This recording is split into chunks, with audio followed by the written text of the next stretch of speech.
Well, welcome to this strategy session, Peak Plastics, Can We Stem the Growth of Plastic Consumption? And this really takes its title from a report that we have just produced at Economist Impact as part of our Back to Blue program, a program that we are working with the Nippon Foundation on. And I do urge you to go to the website and have a look at that. But that's the inspiration for this discussion. But it's going to range, I hope, far and wide. It's not just, in fact, I hope it's not going to talk about the report. I hope it's going to talk about some of the other issues that are raised in relation to plastics, and in particular, in relation to what we're all concerned about now. And of course, there's going to be some overlap with the previous session, the UN Plastics Treaty, and where that is going, what approaches are sort of emerging as we get into the early stages of negotiations, and indeed,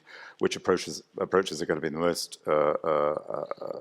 appropriate and the ones that are going to get us to the most ambitious treaty.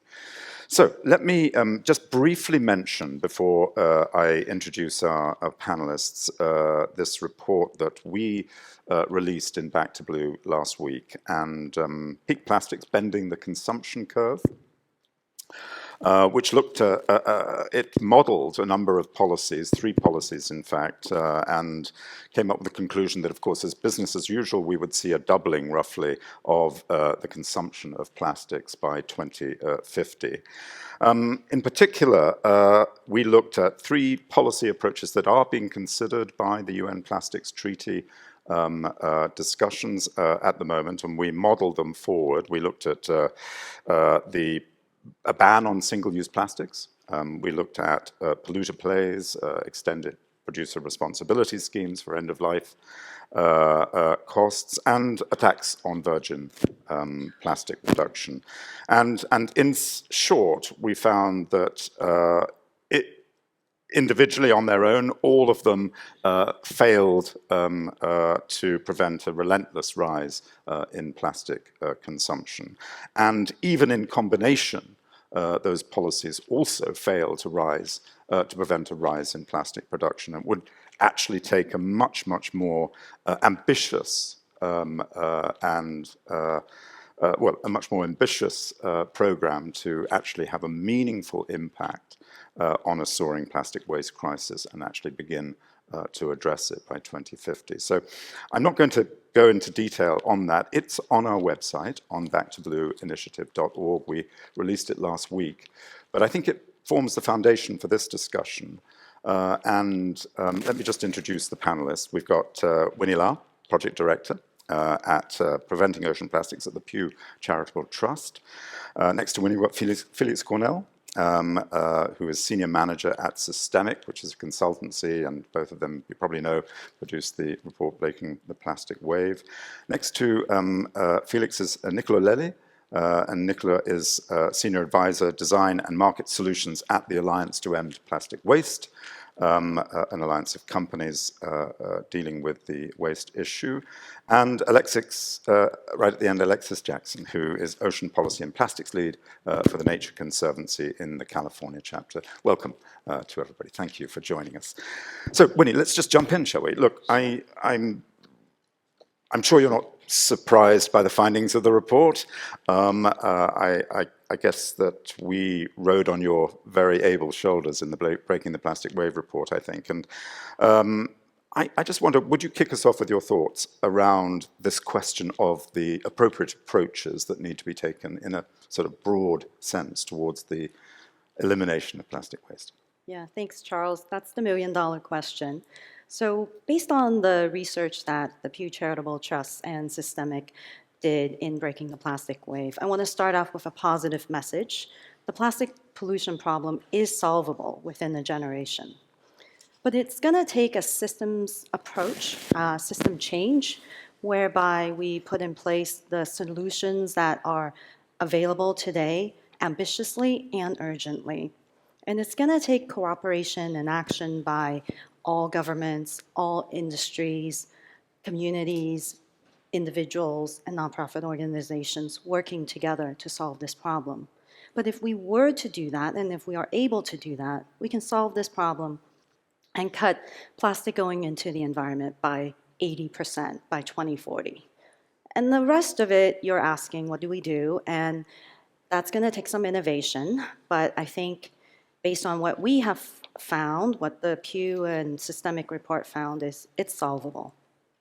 So just tell us a little bit more in detail what you think the components of that are. Yeah. So we looked at four major interventions. One is reduction, a second one is substitution, and then recycling, and then lastly, disposing of the plastic that we can't reduce, substitute, or recycle away in a safe way. But importantly, what we found is that the efforts that will be needed upstream in the reduce and substitute part, as well as downstream in the recycle and dispose part, is that the efforts and the investment and resources needing to go into these two sets of solutions need to be about 50-50. They have to be equal efforts upstream and downstream in order for us to solve this problem. And this is where the system change thinking is. We can't focus on only one part of the plastic value chain in order to solve this problem. We really have to think holistically. How do we look at the upstream solutions? How do we look at the downstream solutions? And importantly, how are they linked together in order to build this new system?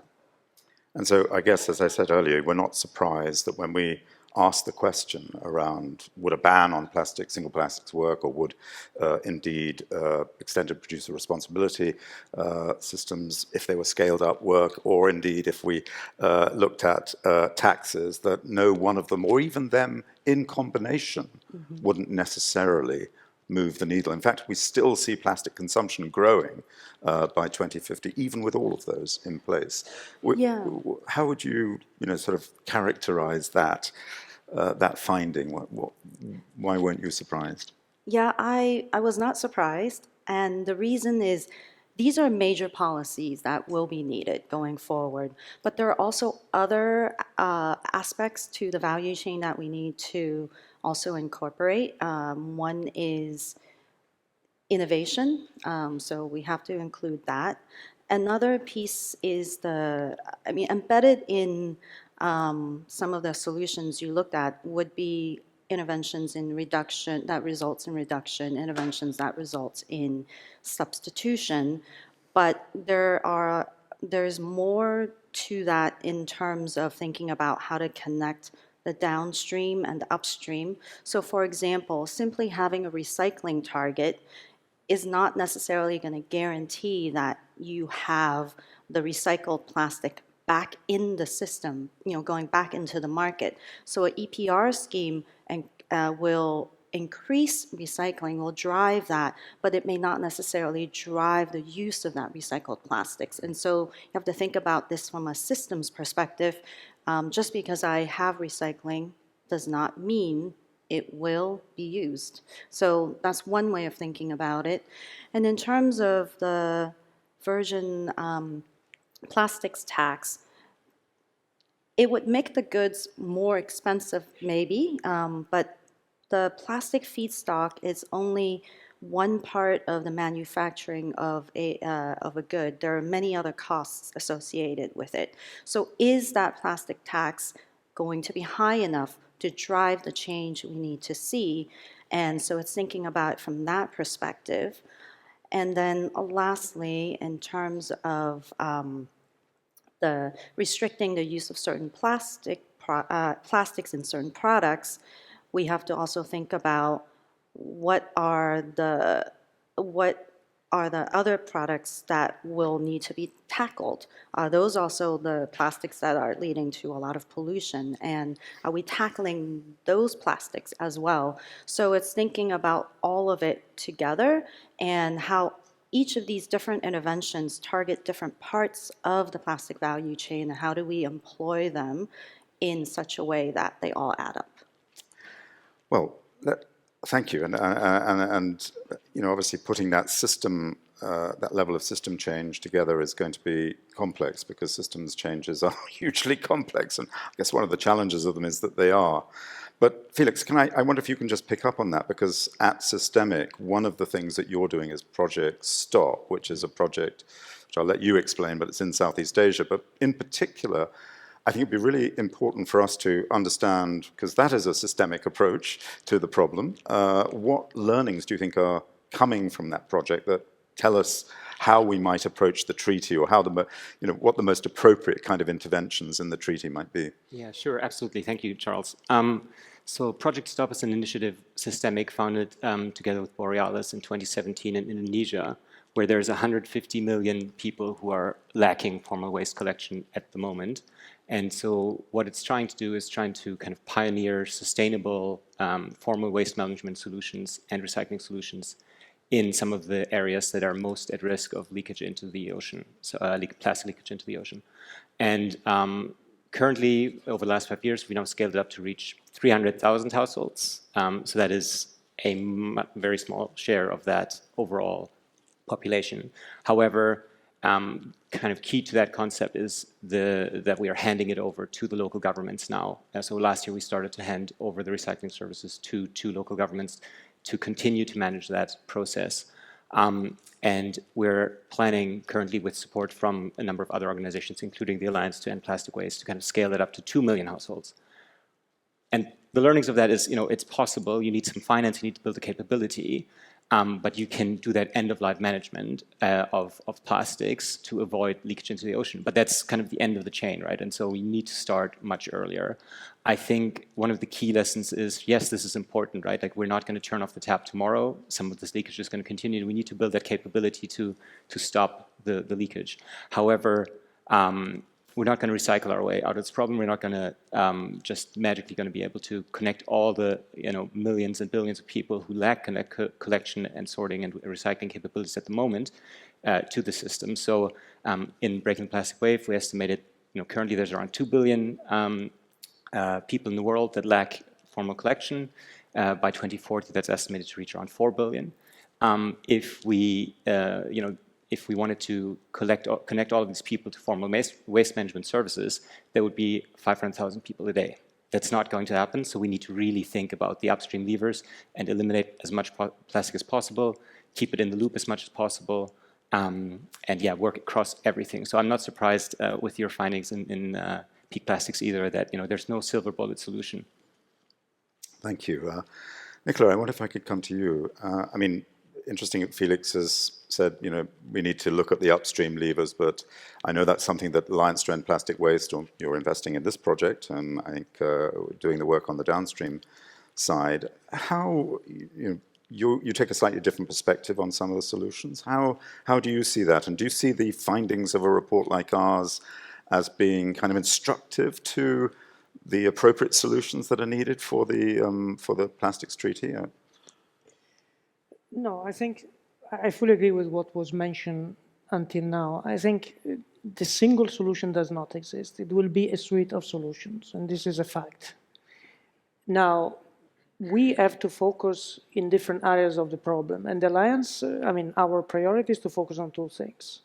On plastic leakage first, and exactly as Felix mentioned before, we are supporting the project STOP in Indonesia, and we have our own project for 2.6 million people to get them into formal waste management, and today they have no chance but dump or burn openly their waste.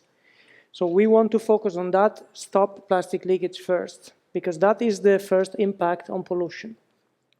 And then at the same time, we have a project to accelerate circularity we discussed before about recycling, and develop systemic circular solution. And systemic is a word that comes a lot of times up, but we also believe very much into that. We have had our own experiences.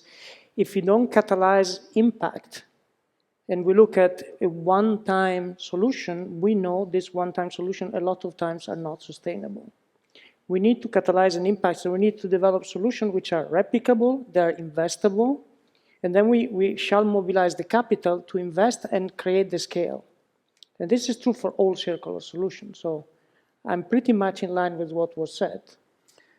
Let me just sort of put it a slightly different way. I mean, in the sense that, you know, the project in Indonesia, is that project telling you that, as Winnie said, I think, or indeed the previous discussion said, that sort of recycling and collection and recycling are simply not going to be sufficient to get us out of the challenge and the problem that we face with plastic waste? I mean, the project in Indonesia focuses on plastic leakage. And again, if we don't solve plastic leakage, we can reduce the plastic use, but there will still be leakage in the environment, right?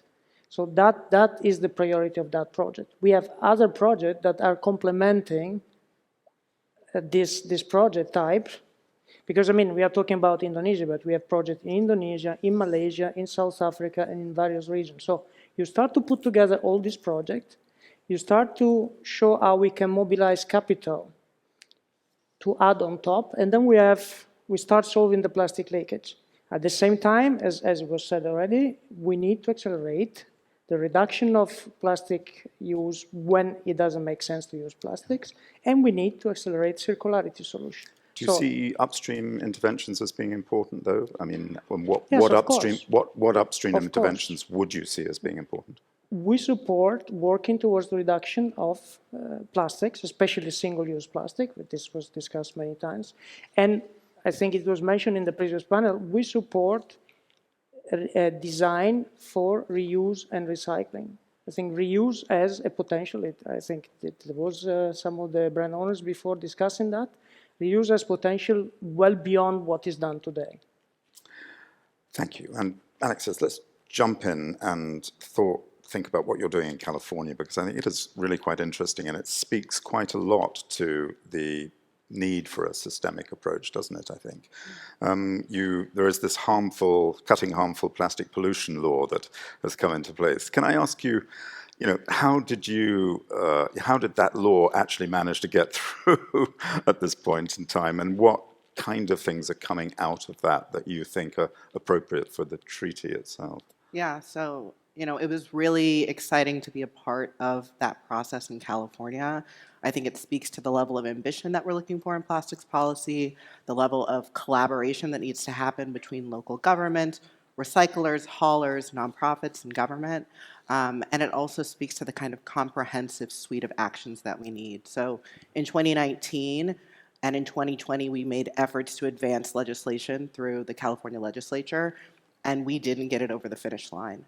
And because we're California and we have ballot measures as a tool, we decided, you know what, Californians care about this issue deeply, and we're going to put it before Californians to decide. And so a number of groups came together and decided to advance a ballot initiative. And we put into that a number of the core principles that we were interested in advancing. And because of continued polling suggesting that this really had some legs to it and that we could potentially pass it all the way, that brought companies back into the conversation, that brought the legislature back, and they're like, wait a second, we think that we can do this through a legislative mechanism. Can we come to the table? And so it was really, a very diverse suite of players that were in those negotiations. And it's impressive to see what we accomplished just from conversations. Oftentimes a number of entities are lobbying their decision makers, but we aren't always talking to one another. And so we learned a lot in those early conversations about what is feasible, what is infeasible, in deciding those kind of suite of mechanisms. So I would highlight there are kind of 5 core elements that I think are worth discussing for this panel. The first is source reduction. So to that point of, if a sink is overflowing in your kitchen, do you grab a mop or do you turn off the tap? Many would suggest that you start by turning off the tap. And so we started by defining source reduction as reduction by weight and by units of plastic. We are requiring in that policy that producers will need to report the amount of plastic that they are producing and that's being sold into the state so that we can establish a baseline. And then the source reduction goal is tracked to that baseline, so at least 25%. And we provide a suite of menus of what that looks like. Top and foremost, you can eliminate, right? You can look at right-sizing packaging, you can look at optimizing bulking, and then you can also look at things like transition to alternative materials, to existing materials. And so the second component then is around reuse and refill. So we established reuse and refill targets. And we think that it's important because we need to be driving, in addition to creating infrastructure for recycling, invest in infrastructure for reuse and refill so that it becomes something that is just as commonplace. The third component, and it was mentioned by Winnie, is around the importance of an EPR scheme. So the EPR scheme that we established is for single-use packaging. So plastic is part of that, but it actually covers all single-use packaging, and in addition to that, single-use plastic foodware. And so that is mandatory for all producers. It is fully funding the system so that across the life cycle and across the stream, those costs are covered, and it's also covering the costs of the state. And there are also very strong enforcement mechanisms that are built in that allow the state to levy fees upwards of $50,000 per day if non-compliance is seen, and with an ultimate stick of if they are unable to actually operate the PRO in compliance, that the state can essentially take it over and the fees will still be run into the program. The fourth component of that is around the importance of environmental mitigation. So what do we do with the harm that has already been done by plastics and making sure that we are addressing cleanup and focusing funding on those communities that have been disproportionately impacted. That's a lot of low-income and rural communities who've been harmed by plastic pollution. And then the fifth component of that is around recycling. So some of the funds that come from the EPR scheme would go into recycling. We established recycling targets. So you would need to achieve, over the course of the 10-year roll-in, a 65% recycling rate for a given product. And if you aren't able to achieve that recycling target, there's an ability to evaluate whether those products should be banned. So, it's a wide variety of suites. There's some complementarity to the mechanisms that you discussed in the report. There's a lot of overlay suggesting, it's like, again, we just passed this last year. Yeah. We are early in the days of implementation, but I think we realize that it has to be a number of interventions at the point of production, consumption, disposal, and recovery to really start to tackle this problem. I think it really brings a great deal of clarity to what potentially the task is at the UN treaty discussions. And it also brings a number of incentives and disincentives that probably need to be brought to bear in order to make a lot of this work, and they're binding too. Right. And that strikes me as being fundamental. I think on the, obviously one of the key issues around the treaty itself is the question of whether or not it will end up being a binding treaty. And, obviously there are differences of views amongst many of those people that are stakeholders in the treaty process.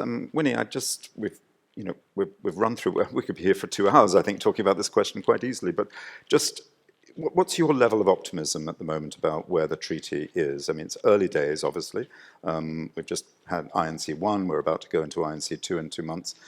What's your level of optimism, and what are you seeing coming out of the early discussions in the treaty that are important?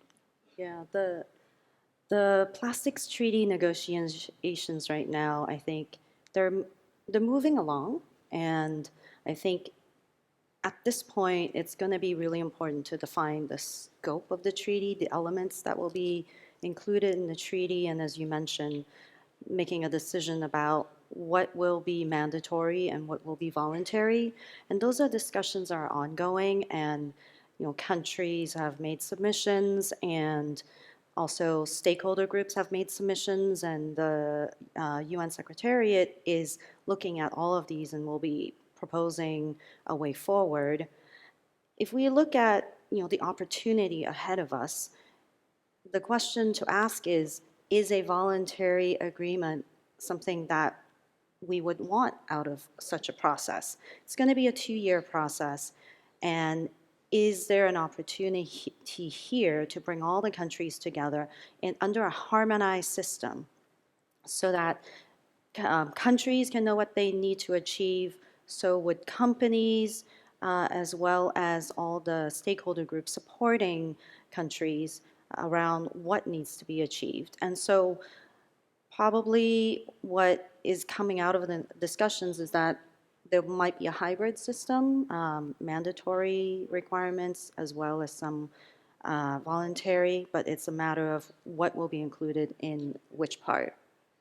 Okay, that's interesting that you're hearing that, and I don't perhaps have my own ear to the ground as closely as you do, but your thoughts, Felix. What are you hearing as part of that? Do you also share that sense that there is at the moment, it's in the balance really in terms of where the voluntary aspects and the compulsory or mandatory aspects sit? I think there's a lot of momentum for a mandatory agreement, or at least components that are mandatory. So I think that's very promising. I think with these negotiations, I mean, as Winnie mentioned, it's early days, right? There's almost 2 years left in the process. It's officially all about scope, but actually it's already getting quite a bit into the content underneath it all. I think it's quite critical that there will be kind of mandatory components here. I think kind of a Paris-style agreement of national action plans and high-level targets, etc. It doesn't quite work here because plastics are, a traded commodity, right? Like we need to actually put in place, as the previous panel also discussed, some standardization, some simplification, etc. And I think there's a lot of agreement among some nations, right? Like there's a high ambition coalition of around 50 countries that are really advocating quite powerfully. We're doing an analytical piece of work for them to try to model what actually would a treaty need to include that tries to get us to zero plastic pollution by 2040, which we know is extremely difficult. But there's also a big business coalition that's been pulled together by the Ellen MacArthur Foundation and the WWF that's been really active, and in Uruguay was very much engaged in advocating for ambitious measures. So I think the business community, or at least parts of the business community, are also really vocal in acknowledging that we need kind of these joint solutions, some mandatory standards and bans, etc., in order to tackle this problem. For a lot of consumer goods companies, it is a ESG, but also kind of a brand perception issue, and I think some of them are really being proactive. There are some actors that are, have more of a stake in maintaining the status quo of plastics. But I think the international momentum is there to hopefully carry the balance and make sure that we have some binding measures in there. Nicola, do you also see a need for a high ambition treaty in the sense that there needs to be sort of a legally binding treaty out there? I mean, given particularly what Felix was saying around the fact that this is a tradable commodity, somehow some binding rules need to be put in place, seems to me. Yeah, no, we support and we welcome the global policy framework, and we think this will bring beneficial advantage in both areas where we work, both on establishing the waste management infrastructure and accelerating circular solutions. What we think is also this should help, and this should be part of the treaty, should help simplifying implementation, because I mean, we can talk about the big systems, but there is a lot of implementation needed. And when you do implementation projects, in every location, in every government, is a different challenge. So if there will be common standard, common measurements, common targets, this should simplify implementation and accelerate implementation. And another element I would like to mention is the treaty should help to mobilize capital, because there is a lot of public and private capital available, is not reaching the project where this capital is needed yet. So the treaty should help mobilizing that capital and create scale. Okay, I mean, so we are in some ways aligned along here around that. Alexis, do you see that? I suppose my question would be, what are some of the common themes that you now see emerging out of this? And are you surprised by any of those common themes? Because I think there is, one or two that I've come across that I'm a little bit surprised by, but are you seeing a commonality coming? Yeah, I mean, I think there's a lot of alignment around kind of making sure that there are interventions along the life cycle and that we're making key investments both upstream and downstream, as Winnie mentioned. I think that we are at a point where there's large-scale awareness that the problem is only getting worse. And so opt-in mechanisms around addressing plastic pollution, I think we're far past that. And so we need to have people that are, and governments that are committed to taking action now. And so I think that a binding treaty is a step towards that reality. We need to make sure that we're all aligned on what is the end goal that we're trying to achieve.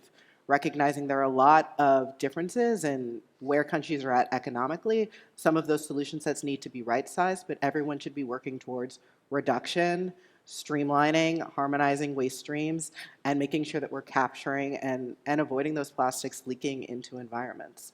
And I think one thing that will be interesting to see is like, what is the true scope of this treaty as far as types of plastic, right? A lot of what we're talking about has been in the packaging space, in the foodware space. What of microplastics?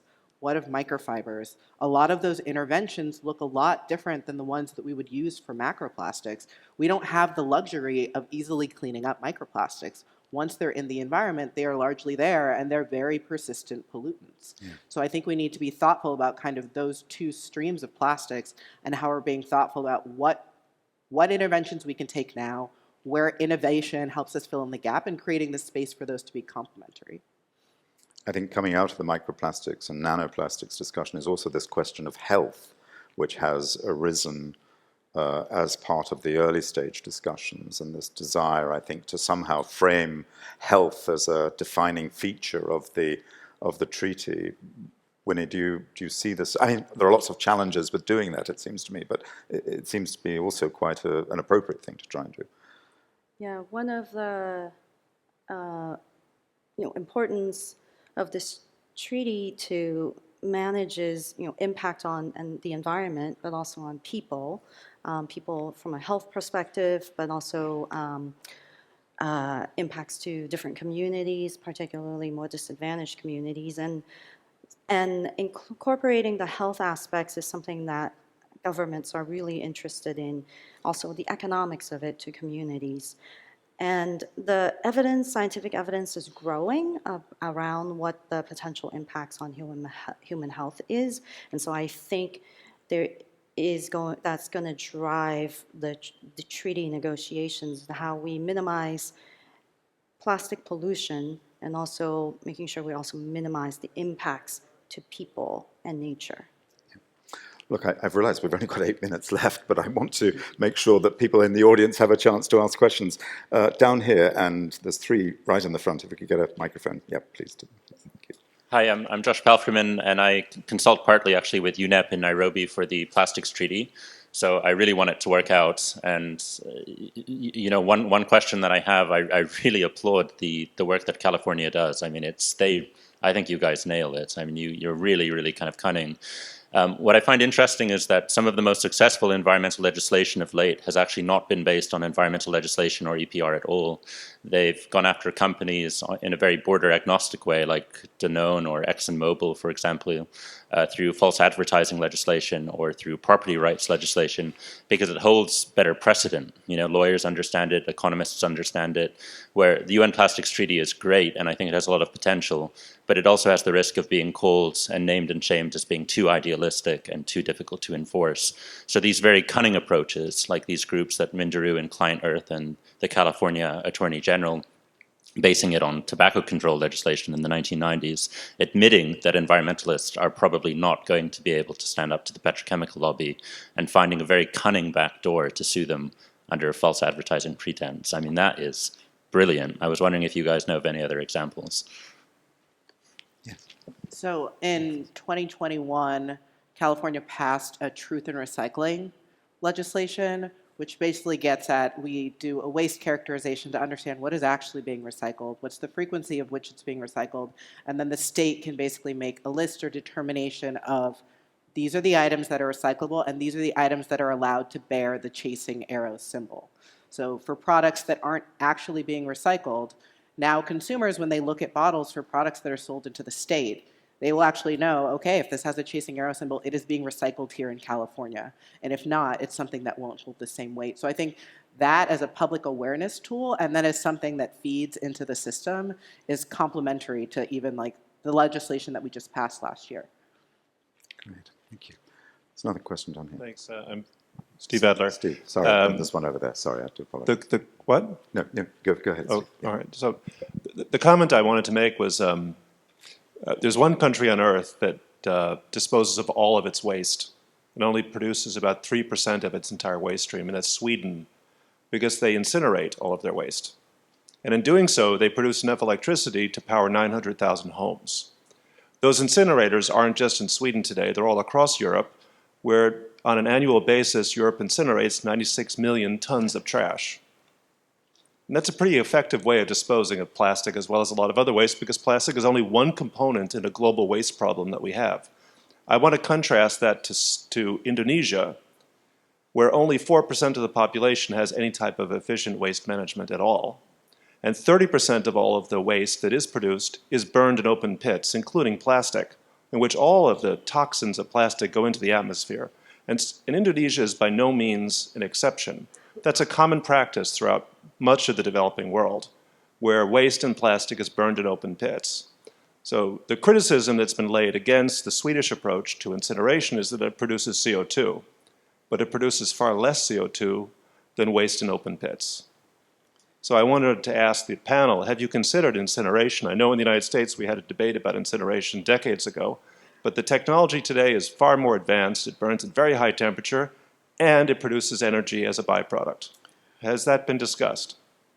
It hasn't been discussed in this panel, thanks, Steve, but let's see whether it has been systemic. And Pew have discussed, I have looked at that question, haven't you, in your report? We included whether waste would be incinerated in our report, and what we considered was, existing infrastructure was part of our analysis, but that going forward, that we would look to technologies that would promote circularity, promote the reuse of resources, keeping the resources within the system.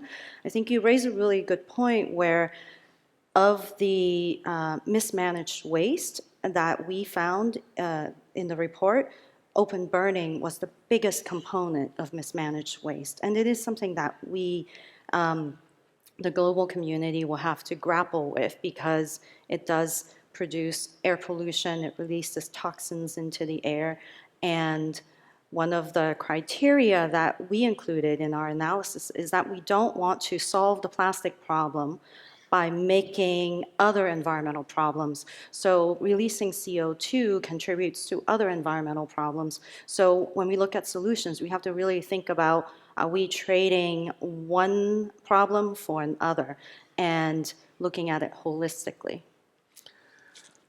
Yeah, just a briefly? quick point. Yeah. I mean, I spoke to a waste-to-energy company last week, and actually they mentioned that plastics can be really harmful to the equipment they have, because it has a very high energy value. So I think it's not as simple. There might be some solutions on that scale, but I think, yes, we're all looking at it, but I think there's no silver bullet, and I think we still need to try to reduce as much as possible and scale all the other solutions. Can I add one thing sure, to that? One thing to also consider about incineration is that some of the plastic might be burned off, but then you have the residuals, and that material can be extremely toxic and would be very difficult to dispose of. So it may seem like we've reduced the volume a lot, but we have also created something that is going to be very challenging to handle. Thank you. We've got another question up there. Yes, thank you. Oh, sorry, over here, I can't see. Hello. I would like to ask the speakers, what is your opinion related to the trafficking of plastic garbage from the West Coast to Southeast Asian or African countries? And when it comes to the UN Plastics Treaty, and how has it taken action? Sorry, when you say the trading of illegal So trading? the trafficking of plastic garbage Oh, right. from the Sorry, West Coast to Sorry, I didn't hear you first time. Yeah. Would you like to- Yeah, I'm happy to start, and I'm Yeah, sure other do people have please, Alexis, thoughts. yeah. I think it was really eye-opening when China Sword came into play for Californians who love to champion ourselves as, environmental leaders, to become painfully aware of the fact that we weren't successfully recycling and we were offshoring our problems abroad. And so when a lot of countries closed their doors to the exporting of kind of plastic scraps, we were faced with the fact that all of these products were building up not in recycling infrastructure, because that had largely decreased over time, but instead it was entering our landfills. And so I think some of that was the awareness that we needed to be like, what we've been doing isn't working, and we need to reevaluate our recycling systems and also create complementary accents so that whatever we're creating is more circular, and in general, just being more aware of kind of that negative environmental footprint that we're having, because where a lot of that waste is going is oftentimes in communities that continue to be, the recipients of kind of our culture of consumerism. So have to be really thoughtful about that. Do you want to?